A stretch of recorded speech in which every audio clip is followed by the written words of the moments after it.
Očné tiene môžeme aplikovať rôznymi spôsobmi. Ja vám ukážem líčenie očí, ktoré je vhodné na každú príležitosť. S týmto líčením nič nepokazíte. Zvýrazníme oko, spravíme ho väčším a upútame naň pozornosť. Najprv nanesieme najsvetlejší očný tieň na celé očné viečko. Nanášame od koreňa myhalníc na celú plochu viečka smerom hore, skončíme pod obočím. V kútiku oka tieň jemne rozotrite, aby pôsobil prirodzenejšie.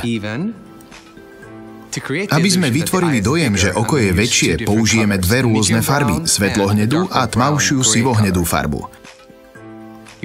Takže začneme s veľkým štecom na očné tiene. Tieň najprv nanesieme pod líniu obočia, kde je záhyb horného viečka. Štecom jemne rozotrieme do tohto záhybu svetlohnedý tieň. Ten istý svetlohnedý tieň nanesieme aj na spodnú líniu oka. Vytvarujeme tak celé oko a zároveň ho uzavrieme.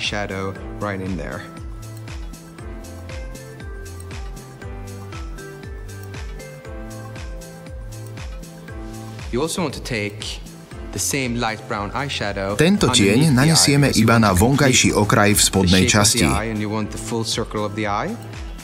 Pri kútiku oka by mal ostať len najsvetlejší odtieň.